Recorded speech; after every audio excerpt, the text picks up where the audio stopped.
Barry Gibb, at 78, finally reveals the truth regarding Andy Gibb. Barry Gibb was born Barry Allen Crompton Gibb on September 1st, 1946 in Douglas on the Isle of Man. He is among the most revered musicians, singers, and songwriters in contemporary music history. Gibb at a young age possessed an exceptional talent in music. His relatives, aware of his inherent talent, stood by him as he started performing together with his brothers, Robin and Maurice, and came to establish what would be one of the globe's most legendary bands, the Bee Gees. They started small with minor gigs in Australia in the 1950s, but their staggering talent saw them rise to global fame. The Bee Gees were phenomenally successful during the late 1960s and 1970s, establishing themselves as harmony masters and trendsetters of the pop and disco phenomenon. Barry, with his distinctive falsetto singing voice, emerged as the musical and creative director of the band, frequently assuming the position of lead songwriter. He co-wrote and produced myriad hit songs not only for the Bee Gees, but for other all-time greats too. Staying Alive, How Deep Is Your Love, and Night Fever were such songs that became ageless anthems, setting the tone for the Saturday Night Fever period and irrevocably linking the Bee Gees with the cultural upheaval of the disco revolution. Outside of disco, Barry Gibb's songwriting genius bordered on genrelessness. He wrote for and worked with artists such as Barbra Streisand, Dolly Parton, Kenny Rogers, Diana Ross, and Dionne Warwick, which shows his versatility and capability of producing hits in pop, country, R&B, and adult contemporary music. Not many songwriters in history have enjoyed his level of success. Barry is one of the most prolific songwriters of all time. With well over 1,000 songs penned and decades of top-charting successes, his induction into the Rock and Roll Hall of Fame and the Songwriters Hall of Fame is a testament to his lasting legacy on the music scene.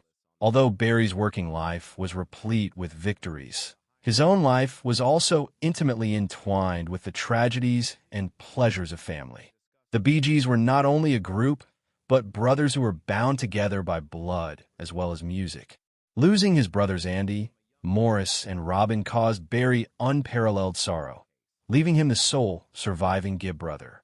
On many occasions, he has freely expressed the agony of surviving his siblings. Nonetheless, he has remained committed to the memory of his brothers by ensuring that their music remains vibrant for the current generation. His strength, dignity, and commitment to honoring the Bee Gees' legacy make him a legend of resilience in the face of tragedy. Barry's legacy is not only in his albums, but in his capacity to reach the hearts of millions of people across the globe. His falsetto voice became the most identifiable voice in music history, and his stage presence radiated confidence and warmth. Even after decades working in the business, he still performed with energy, bonding with fans who had grown up with the Bee Gees and new young fans hearing their music for the first time. His longevity of career and ageless talent demonstrated that great music never dies. Barry Gibb's personal life, as with his career, has been characterized by significant milestones, dramatic shifts, and profoundly meaningful relationships.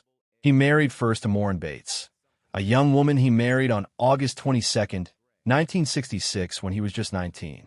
Gibb was then in the early days of securing himself as a musical performer, and he was juggling the pressures of his soon-to-be bursting career with the responsibilities of adult life. Their marriage, though, was brief. While initially they seemed to be dedicated to establishing a life together, the relationship was strained under the pressures of Gibb's increasing popularity and the intense demands of living in the public eye. The couple really lived together only briefly, and by July 1970, the marriage was legally ended. This short-lived marriage is usually remembered as a developmental time in Gibb's individual life, showing how hard it was for new stars to find stability at the peak of 1960s popular culture. It wasn't long after this initial marriage's dissolution that destiny introduced Barry Gibb to the lady who would become his lifelong love.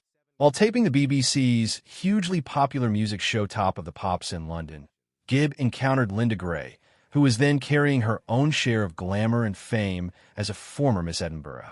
Their encounter was one of pure serendipity, Gibb would later say, and their romance soon developed.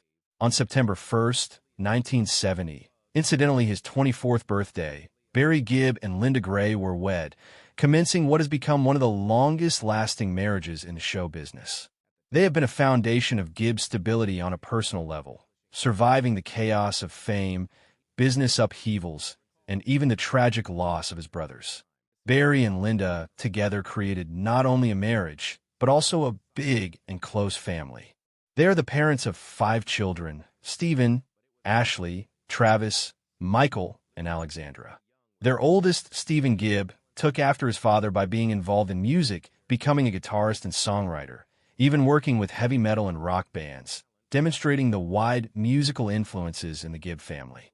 Barry is also a many times grandfather of 7 grandchildren who have added extra happiness to his life.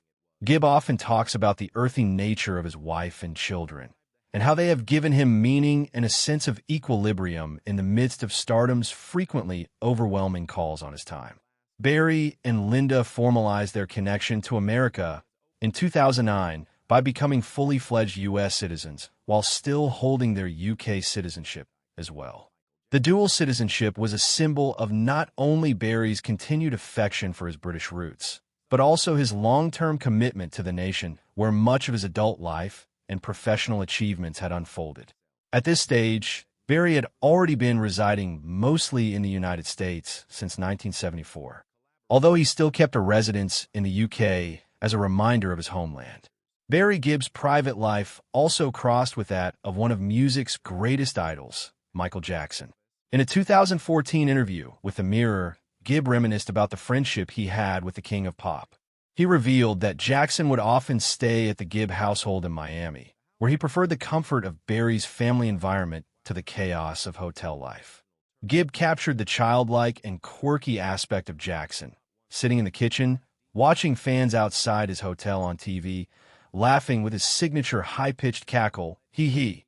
He remembered that Jackson even lived upstairs for a period of time prior to the much-publicized child molestation trial.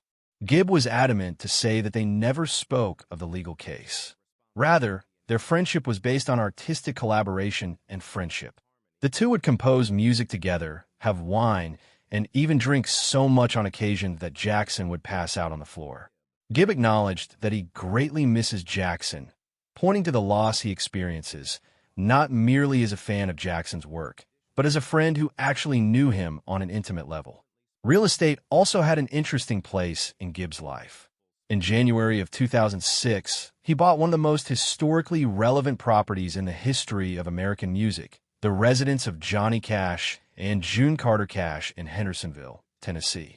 Gibb's plan was not to simply own the house, but to restore the house and convert it into a songwriting retreat where creativity and legacy could combine. The house had a tragic fate. During renovations in April 2007, the estate was consumed by fire and left in ruins, a loss of cultural history. Even in the midst of this devastating loss, Gibb constructed a new house on the land, keeping true to the land and musical heritage that had once inhabited the property. Finally, in 2014, he sold the estate, closing the book on a venture that had held dreams and heartache. At the age of 78, Barry Gibb finally broke his silence regarding the truth of what happened to his youngest brother, Andy Gibb, in a manner he never had before. For decades, Barry, who had simultaneously held the positions of both elder brother and mentor, had kept his private sorrow tightly under wraps, instead focusing on glorifying Andy's remarkable gift and charm whenever the topic came up. Now that he was at an